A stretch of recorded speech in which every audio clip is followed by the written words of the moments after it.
আজ আমি আপনাকে একটু অসুবিধাজনক সত্য বলবো। আপনি কি জানেন, আমাদের জীবনের সবচেয়ে বড় বাধা হল আমরা নিজেকেই পুরোপুরি জানি না। আমাদের ভিতরে এমন কিছু দিক আছে যেগুলো আমরা ভয় পাই, লুকাই বা অস্বীকার করি। এটাই হলো আমাদের শ্যাডো, অন্ধকার দিক। অনেক সময় আমরা নিজেকে বলে থাকি, আমি মোটেও রাগী নই, আমি মোটেও ঈর্ষান্বিত নই, আমি মোটেও ভীত নই। কিন্তু গভীরে সেই সব আবেগ, সেই সব চিন্তাগুলো আছে।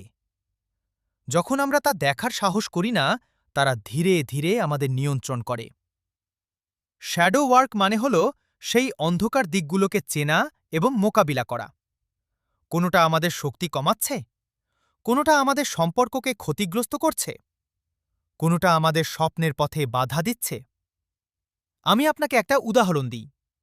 একজন মানুষ প্রতিনিয়ত অন্যকে দোষারোপ করত। প্রতিদিন সে কাউকে ব্লেম করত। কিন্তু যখন সে নিজের শ্যাডো দেখল, বুঝল এর পিছনে তার নিজের ভয়, অহংকার আর নিরাপত্তাহীনতা কাজ করছে, ধীরে ধীরে সে শিখল প্রথমে নিজের দিকে তাকাতে হবে, তারপর অন্যকে বোঝা সহজ হয়।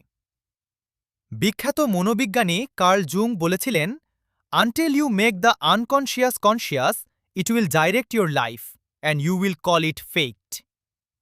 অর্থাৎ, আমরা যতক্ষণ নিজের অন্ধকার দিককে চিনি না, আমরা আমাদের জীবনের নিয়ন্ত্রণ অন্যকে বা পরিস্থিতিকে দিই, আর সেটা আমরা ভাগ্য বলে ডাকি। শ্যাডো ওয়ার্ক কঠিন, কারণ এটি আমাদের ভেতরের অসুবিধার মুখোমুখি হয়। কিন্তু এটি শক্তিশালী, কারণ এটি আমাদের সত্যিকারের স্বাধীনতা, বোধ ও শক্তি দেয়।